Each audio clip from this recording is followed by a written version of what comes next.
नमस्कार मित्रांनो, Shivganesh online YouTube चॅनलवरती आपले स्वागत आहे. मी शिवशंकर संभारे. पवित्र पोर्टल रजिस्ट्रेशन कशा प्रकारे करता येईल ते सविस्तर माहिती आपण या व्हिडिओमध्ये बघणार आहोत. आपल्याला ही वेबसाईट गुगलमध्ये टाकायची आहे. या वेबसाईटवरती आल्यानंतर बघा पवित्र टीचर रिक्रुटमेंट 2025 या ऑप्शनवरती आपल्याला क्लिक करायचे आहे. येथे आल्यानंतर बघा या वेबसाईटवरती क्लिक केल्यानंतर अशा प्रकारे इंटरफेस ओपन होईल. याच्यामध्ये डाव्या हातावरती बघा लॉग इन हे ऑप्शन आहे. याच्यामध्ये आपल्याला सर्वप्रथम आपण नवीन रजिस्ट्रेशन करणार आहोत, तर रजिस्टर हेअर या ऑप्शनवरती तुम्हाला नवीन रजिस्ट्रेशन करण्यासाठी क्लिक करायचं आहे. येथे क्लिक केल्यानंतर बघा आपल्याला हर वेळेस ज्या वेळेस आपल्याला फॉर्म लॉग आउट होईल किंवा काही टेक्निकल अडचण येईल तर आपल्याला लॉग इन करून इथे तुमचा ID पासवर्ड टाकून तुम्ही लॉग इन करू शकता. रजिस्ट्रेशन या ऑप्शनवरती क्लिक केल्यानंतर बघा आपल्याला सर्वप्रथम जो टेटची एक्झाम दिलेली आहे त्याचा आपल्याला इथे टेट रोल नंबर टाकायचा आहे. TAIT 2025 एक्झामचा इथे तुम्हाला रोल नंबर टाकल्यानंतर रजिस्ट्रेशन नंबर तुम्हाला इथे एंटर करायचा आहे. रोल नंबर आणि रजिस्ट्रेशन नंबर टाकल्यानंतर बघा इथे चेक टेट डिटेल्स या ऑप्शनवरती तुम्हाला क्लिक करायचं आहे. इथे क्लिक केल्यानंतर तुमची माहिती TAIT एक्झाम म्हणजे टेट एक्झामनुसार ॲटोमॅटिक येऊन जाईल. तुमचं नाव येईल, date of birth, register mobile number आणि टोटल मार्क्स किती तुम्हाला मिळालेले मार्क्स आहे, ऑप्टेन मार्क्स, ते मार्क्स इथे ॲटोमॅटिक फिलअप होऊन येतील. तर याच्यानंतर बघा तुम्हाला माहिती चेक करून घेतल्यानंतर या चेकबॉक्सवरती टिकमार्क करायचा आहे. इथे चेकबॉक्सवरती क्लिक केल्यानंतर बघा इथे तुम्हाला तुमचा रजिस्टर मोबाईल नंबर जो तुम्ही टेटच्या एक्झामच्या वेळेस रजिस्ट्रेशन फॉर्म भरताना जो नंबर दिला होता तो नंबर तुम्हाला एंटर करायचा आहे. नंतर कॅप्चा कोड टाकून तुम्हाला एंटर करायचा आहे. तुमच्या मोबाईलवरती त्या रजिस्टर मोबाईल नंबरवरती एक OTP येईल. तो OTP तुम्हाला इथे एंटर करायचा आहे. OTP एंटर केल्यानंतर बघा तुम्हाला कॅप्चा कोड टाकायचा आहे. कॅप्चा कोड टाकून झाल्यानंतर व्हेरीफाय OTP या ऑप्शनवरती आपल्याला आता क्लिक करायचं आहे. येथे क्लिक केल्यानंतर बघा इथं न्यू रजिस्ट्रेशन तुमचा रोल नंबर तुम्हाला दिसेल वरती. ठीक आहे. या रोल नंबरनुसार तुमची जी माहिती आहे जे टेटच्या एक्झामच्या वेळेस तुम्ही फिलअप केलेली होती ते माहिती ॲटोमॅटिक इथे येऊन जाईल. त्याच्यामध्ये first name, middle name, last name, gender, date of birth, mobile number, alternate mobile number आणि ईमेल ID हे माहिती ॲटोमॅटिक फिलअप होऊन येईल. त्यानंतर बघा तुम्हाला सिक्युरिटी क्वेश्चन डिटेल्समध्ये एक सिक्युरिटी क्वेश्चन फिलअप करावा लागतो. यातील कोणताही क्वेश्चन तुम्ही निवडायचा आहे जो तुम्हाला योग्य वाटत असेल तो, आणि त्याचं सिक्युरिटी क्वेश्चन तुम्हाला इथे एंटर करायचं आहे. नंतर तुम्हाला इथे पासवर्ड क्रिएट करायचा आहे. तर पासवर्ड क्रिएट करण्यासाठी खाली एक्झाम्पल दिलेलं आहे. त्या पद्धतीने तुम्ही एक स्पेशल कॅरेक्टर, एक कॅपिटल लेटर, एक स्मॉल लेटर, नंतर काही वर्ड्स वगैरे, नंबरिंग, ॲडर, स्पेशल कॅरेक्टर वगैरे वापरून तुम्ही येथे एक्झाम्पल दिलेलं आहे बघा कोपऱ्यामध्ये. या एक्झाम्पलनुसार तुम्ही ID पासवर्ड क्रिएट करू शकता. पासवर्ड क्रिएट केल्यानंतर बघा तुम्हाला इथे रजिस्ट्रेशन सक्सेसफुल झालेलं आहे. तुमचा जो लॉग इन ID दिलेला आहे ते बघा, हा लॉग इन ID तुम्हाला नोट डाऊन करून घ्यायचा आहे, जेणेकरून भविष्यामध्ये तुम्हाला पुन्हा फॉर्म लॉग इन करण्यासाठी, शाळा निवडण्यासाठी, कॉलेज निवडण्यासाठी तुम्हाला हे फॉर्म लॉग इन करावा लागतो. त्याच्यासाठी तुम्हाला हा log in ID note down करून ठेवायचा आहे. याला कुठंतरी लिहून ठेवायचा आहे किंवा कॉपी करून ठेवायचा आहे. भविष्यामध्ये तुम्हाला खूप आवश्यकता असते याची, त्याच्यासाठी तुम्हाला लॉग इन ID हा नोट डाऊन करून घ्यायचा आहे. ठीक आहे. ज्यावेळेस आपल्याला लॉग इन करायचं असते हा लॉग इन ID आणि आपल्याला जो आपण पासवर्ड क्रिएट केलेला आहे तो पासवर्ड आपल्याला टाईप करून आपलं लॉग इन एंटर करायचं असते. त्याच्यासाठी आपल्याला याची आवश्यकता असते, त्याच्यामुळे याला नोट डाऊन जरूर करून ठेवा. नंतर बघा प्रोसीड टू लॉग इन या ऑप्शनवरती आपल्याला आता क्लिक करायचं आहे. प्रोसीड टू लॉग इन या ऑप्शनवरती क्लिक केल्यानंतर बघा अशा प्रकारे इंटरफेस ओपन होईल होम पेजचा, वेबसाईटचा. तर त्याच्यामध्ये बघा आता आपल्याला लॉग इन करायचा आहे. जो आपण नोट डाऊन करून घेतलेला लॉग इन ID आहे तो तुम्हाला एंटर करायचा आहे. पासवर्ड जो क्रिएट केला होता तो पासवर्ड तुम्हाला इथे एंटर करायचा आहे. त्याच्यानंतर खाली जो कॅप्चा कोड दिलेला आहे तो कॅप्चा कोड आता एंटर करायचा आहे. कॅप्चा कोड एंटर केल्यानंतर लॉग इन या ऑप्शनवरती तुम्हाला क्लिक करायचं आहे. आता तुमच्या मोबाईलवरती एक OTP आलेला असेल, 4 अंकी OTP राहील. तो OTP तुम्हाला इथे एंटर करायचा आहे. OTP एंटर केल्यानंतर खाली कॅप्चा कोड एंटर करायचा आहे. इथे बघा 4 अंकी OTP टाकायचा, त्याच्यानंतर कॅप्चा कोड एंटर करायचा आहे. कॅप्चा कोड एंटर केल्यानंतर बघा व्हेरीफाय OTP या ऑप्शनवरती आता क्लिक करायचं आहे. येथे आल्यानंतर बघा अशा प्रकारे एक पेज येईल, ज्या पेजवरती डॅशबोर्ड पेज राहते. त्याच्यानंतर इथं ॲप्लिकेशन फॉर्म स्टेटस इनकम्प्लीट, कारण आपण अजून फॉर्म कंप्लीट केलेला नाही आहे. तर याच्यामध्ये कोणत्या कोणत्या स्टेप आपल्याला फिलअप करायच्या आहे ते आपण स्टेप बाय स्टेप बघणार आहोत. त्याच्यासाठी व्हिडिओला सविस्तरपणे शेवटपर्यंत बघा. याच्यामध्ये बघा personal details, address details, category, अशा प्रकारे आपल्याला स्टेप बाय स्टेप फॉर्म भरायचा आहे. ठीक आहे. याच्यामध्ये ॲड्रेस डिटेल्स राहील, category and reservation, academic qualification, professional qualification, other academic qualification, state TET, Maha TET, CTET आणि शेवटी सेल्फ सर्टिफाय ॲप्लिकेशन फॉर्म. एवढे ऑप्शन आपल्याला स्टेप बाय स्टेप भरायचं आहे. तर आपण सुरुवात करूया. Proceed to fill application form या ऑप्शनवरती आता आपल्याला क्लिक करायचं आहे. येथे क्लिक केल्यानंतर बघा इथं काही माहिती ॲटोमॅटिक फिलअप होऊन येईल, जे तुम्ही टेटचा फॉर्म भरताना टाकलेली होती ते माहिती इथं ॲटोमॅटिक फिलअप होऊन येते. याच्यापैकी काही माहिती आपल्याला चेंजेस करता येते, जसे की जेंडर आपल्याला चेंजेस करता येईल, नंतर मॅरिटल स्टेटस आपल्याला चेंज करता येईल. तर जर समजा तुमचं लग्न एक्झाम देताना जर लग्न झालेलं नसेल आणि आता लग्न झालेलं असेल तर तुम्ही मॅरिटल स्टेटस चेंज करू शकता. ठीक आहे. नंतर नंबर ऑफ चिल्ड्रन्स विचारते, तर तुम्हाला किती मुलं मुली आहेत तर तुम्हाला त्याचा आकडा इथे टाईप करायचा आहे.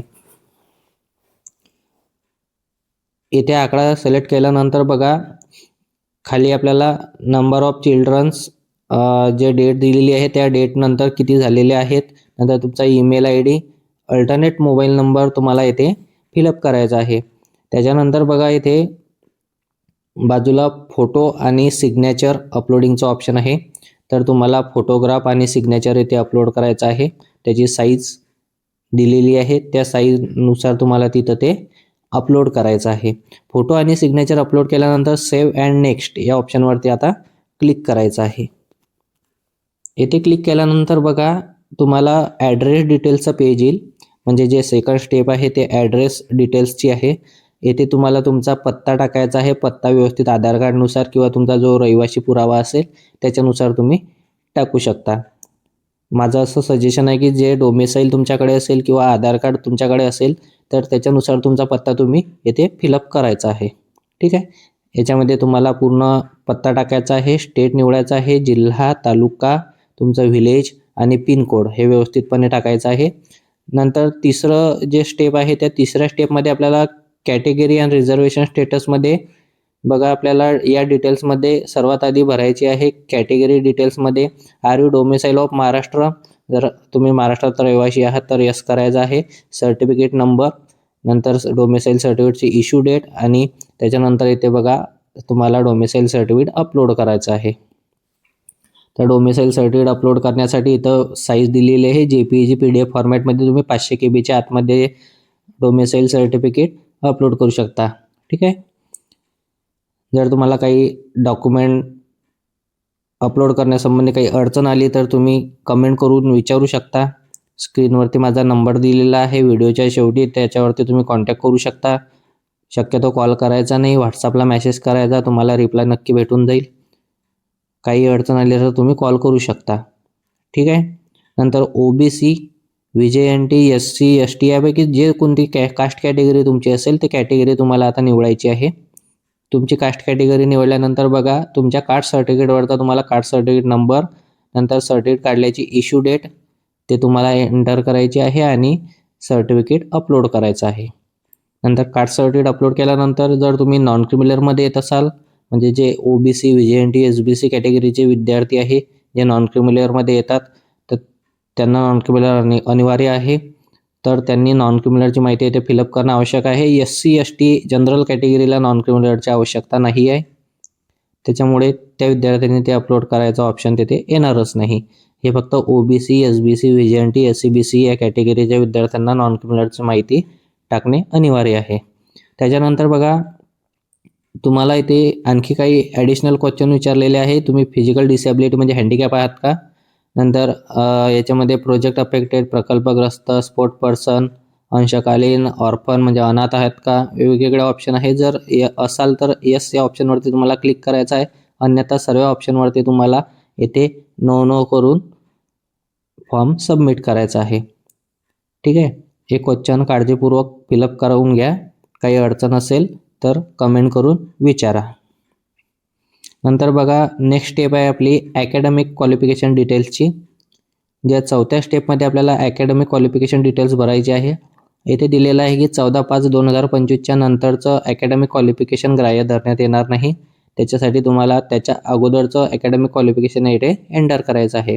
तर सर्वात आधी बघा आपल्याला SSC डिटेल्स म्हणजे 10वीची माहिती तुम्हाला इथे फिलअप करायची आहे. तर 10वीची माहिती फिलअप करताना बघा तुम्हाला सर्टिफिकेटमध्ये SSC घ्यायचं आहे. नंतर मीडियम कोणतं तुमचं मराठी मीडियम होतं की इंग्लिश मीडियम होतं ते तुम्हाला इथे निवडायचं आहे. इथे आपलं मीडियम निवडल्यानंतर बघा certificate degree from Maharashtra state. तर महाराष्ट्रात जर तुमचं शिक्षण झालेलं असेल 10वीचं जर तुम्हाला यस करायचं आहे, अन्यथा नो करायचं आहे. महाराष्ट्रात शिक्षण झालेलं आहे म्हणून यस करायचं आहे. आणि बोर्ड निवडायचा आहे तुम्हाला, स्टेट निवडायचं आहे. स्टेट निवडल्यानंतर बोर्ड युनिव्हर्सिटी कोणती होती तुमची ते निवडायचं आहे. तर जे स्टेट बोर्डचे विद्यार्थी राहतील त्यांना Maharashtra state board of secondary and higher secondary education Pune हे ऑप्शन निवडावं लागेल. त्यानंतर मार्क्स ऑप्टेनमध्ये आणि आउट ऑफ मार्क्समध्ये तुमच्या मार्कशीटनुसार तुम्हाला तुमची माहिती फिलअप करायची आहे. किती मार्क्स, कितीपैकी किती मार्क्स आहे, पर्सेंटेज ॲटोमॅटिक जनरेट होऊन येतात. आणि तुम्हाला ग्रेड, पासिंग क्लास, रिझल्ट जे डेट आहे ते बोर्ड सर्टिफिकेटवरती राहते.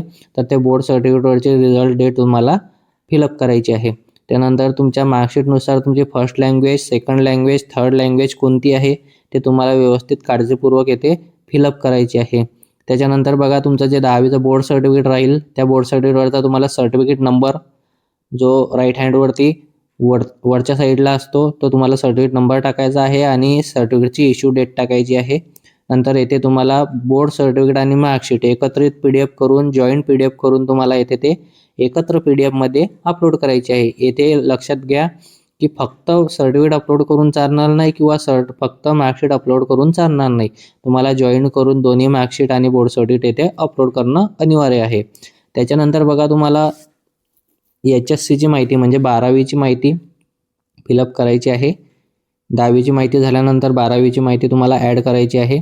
तर 12वीची माहिती ॲड करण्यासाठी HSC या टॅबवरती तुम्हाला क्लिक करून ॲड क्वालिफिकेशन या ऑप्शनवरती क्लिक करायचं आहे.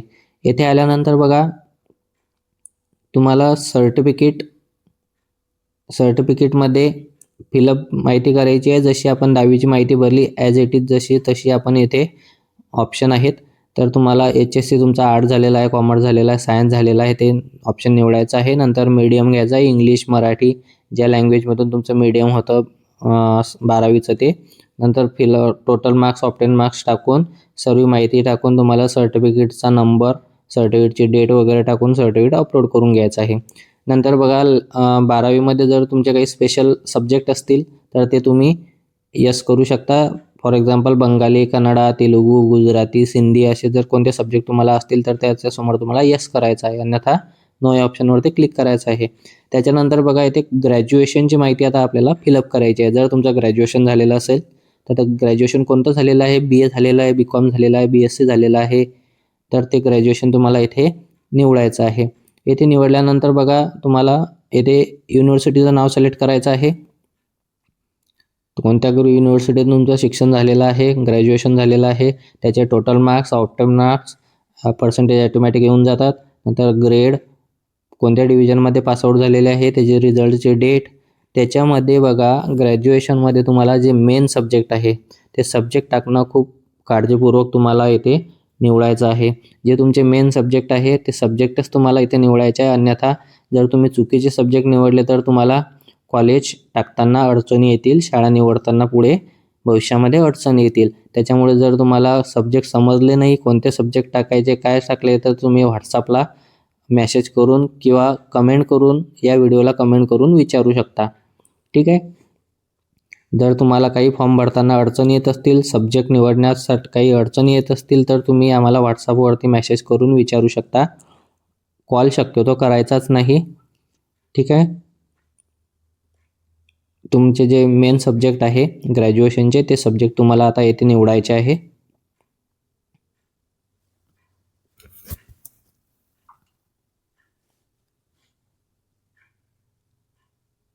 इथे बघा मेन सब्जेक्टमध्ये तुम्हाला फर्स्ट सब्जेक्ट टाकणं कंपल्सरी आहे. नंतर बघा सर्टिफिकेट आणि मार्कशीट म्हणजे जे तुमचं डिग्री सर्टिफिकेट आहे त्याची माहिती तुम्हाला इथे एंटर करायची आहे. त्याची माहिती तुम्हाला फिलअप करायची आहे. सर्टिफिकेट आणि मार्कशीट एकत्र अपलोड करून म्हणजे डिग्री सर्टिफिकेट आणि मार्कशीट एकत्र PDF जॉईन करून तुम्हाला ते 500 KBच्या आतमध्ये अपलोड करायची आहे. ठीक आहे. इथे बघा main subject selected by you for graduation history म्हणजे आपण फॉर एक्झाम्पल हिस्ट्री घेतलेला आहे. तर जो तुमचा सब्जेक्ट असेल मेन ग्रॅज्युएशनचा तो मेन सब्जेक्ट तुम्हाला इथे फिलअप करायचा आहे. ठीक आहे. अशा प्रकारे ग्रॅज्युएशनची माहिती टाकून झाल्यानंतर जर तुमचं पोस्ट ग्रॅज्युएशन झालेलं असेल तर तुम्ही पोस्ट ग्रॅज्युएशनची माहिती ॲड करू शकता. पोस्ट ग्रॅज्युएशन कोणत्या फॅकल्टीमध्ये झालेलं आहे तर ते तुम्हाला इथे निवडायचं. समजा MA, MCOM, MSc वगैरे जे तुमचं झालेलं असेल ते तुम्हाला इथे सेम जसं आपण ग्रॅज्युएशनची माहिती फिलअप केली त्याच्याचप्रमाणे आपल्याला पोस्ट ग्रॅज्युएशनची माहिती पण फिलअप करता येते. ठीक आहे. हे क्वालिफिकेशन डिटेल्स ॲड केल्यानंतर बघा आपल्याला नेक्स्ट पेजवरती जायचं आहे. हे माहिती सेव्ह करून तुम्हाला सेव्ह अँड नेक्स्ट ऑप्शनवरती क्लिक करायचं आहे. आता हे मेन पेज आहे. याच्यावरती विद्यार्थ्यांनी लक्षात द्यायचं आहे प्रोफेशनल क्वालिफिकेशन आपल्याला एंटर करायचं आहे. म्हणजे आपलं जे DED BEd राहते ना तर ते आपल्याला इथे एंटर करायचं आहे. जर तुमचा डिप्लोमा झालेला असेल म्हणजे DED झालेलं असेल तुम्हाला इथे डिप्लोमा ऑप्शन घ्यायचा आहे आणि ॲड क्वालिफिकेशन करायचं आहे. जर BEd झालेलं असेल ग्रॅज्युएशन या ऑप्शनवरती क्लिक करायचं आहे. जर MAd झालेलं असेल तर तुम्हाला ग्रॅज्युएशन प्लस पोस्ट ग्रॅज्युएशन हे दोन्ही ऑप्शन निवडणं अनिवार्य आहे. नंतर बघा सर्टिफिकेटमध्ये आपल्याला डिप्लोमा ऑप्शन निवडलेला आहे. फॉर एक्झाम्पल आपण तर डिप्लोमा निवडल्यानंतर तुम्हाला इथे DED घ्यायचं आहे. मीडियम निवडायचा आहे कोणता आहे तर डिग्री तुमची महाराष्ट्रातून सर्टिफिकेटचा डिप्लोमा तुमचा महाराष्ट्रातून झालेला असेल तर यस करायचं आहे. कोणत्या बोर्डातून झालेला आहे त्या बोर्डाचं नाव तुम्हाला इथे निवडायचं आहे.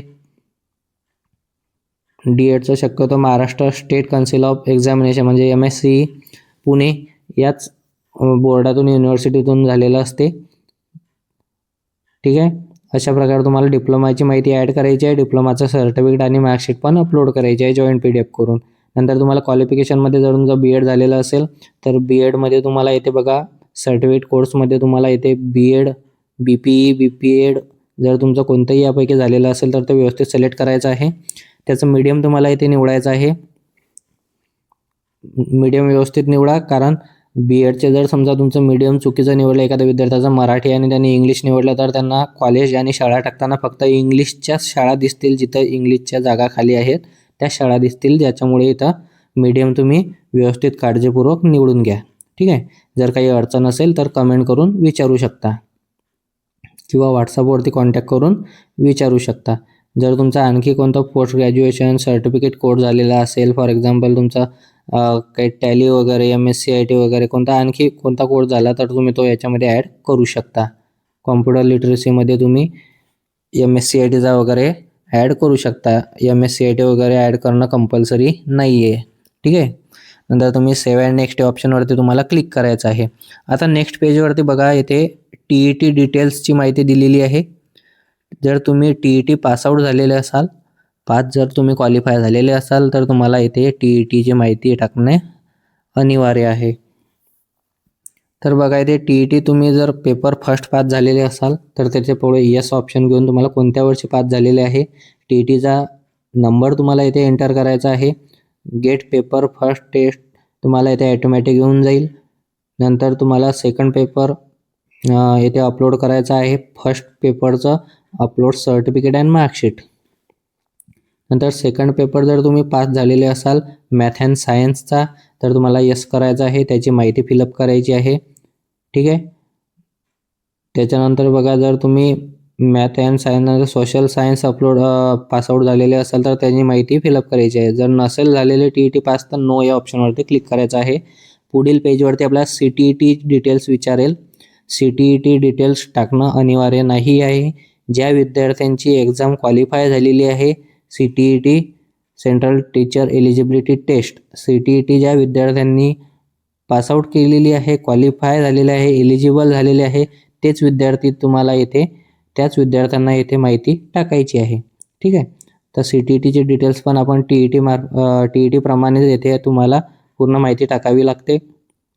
Paper first, CTET number, month of exam, passing marks obtain, total marks, सर्व माहिती आपण CTETच्या मार्कशीटवरून इथं अपलोड करू शकतो. ठीक आहे, माहिती फिलअप करायची आहे. जर तुम्हाला CTETची मार्कशीट डाउनलोड जर तुमच्याकडे नसेल तर ते याच्यावर आपल्या डिजिलॉकरवरून आपण डाउनलोड करू शकतो.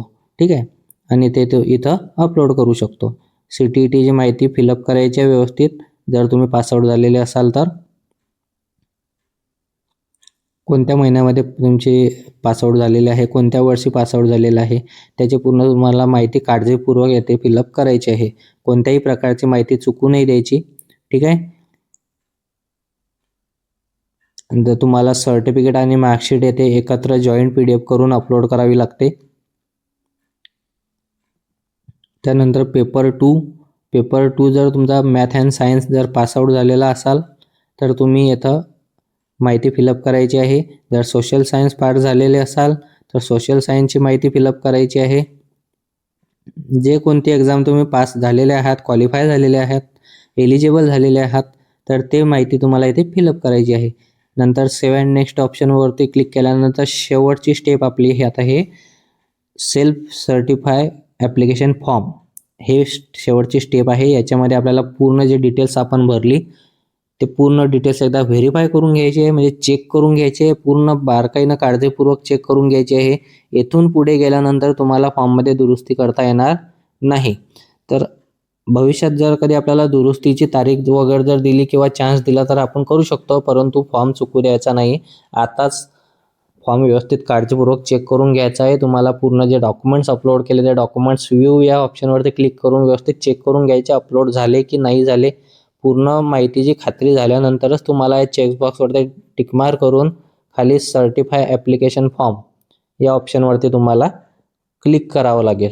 ठीक आहे, सर्टिफाय ॲप्लिकेशन फॉर्म या ऑप्शनवरती क्लिक केल्यानंतरच तुमचा फॉर्म सर्टिफाय होईल आणि त्याला तुम्हाला डाउनलोड करून घ्यायचा आहे. ठीक आहे, इथं तुम्हाला सर्टिफाय करण्याच्या अगोदर एक नोटीस दिली जाते की याच्यानंतर तुम्हाला कोणत्याही प्रकारचं चेंजेस याच्यामध्ये करता येणार नाही. त्याच्यामुळे विद्यार्थ्यांनी कॅन्डिडेटने इथं खूप काळजीपूर्वक तुमची माहिती फिलअप झालेली माहिती चेक करून घ्यायची आहे, नंतरच फॉर्म सबमिट करायचा आहे. ठीक आहे, अशा प्रकारे आपण बघितलेलं आहे की पूर्णपणे आपण स्टेप बाय स्टेप पवित्र पोर्टल टीचर रिक्रुटमेंट 2025चा जो ॲप्लिकेशन फॉर्म आहे, जो सेल्फ सर्टिफाय ॲप्लिकेशन फॉर्म आहे तो कशा प्रकारे भरलेला आहे त्याच्यामध्ये माहिती आपण स्टेप बाय स्टेप बघितली आहे. तर व्हिडिओला कसा वाटला कमेंट करून नक्की सांगा. व्हिडिओला लाईक करा, तुमच्या मित्रांपर्यंत शेअर करा.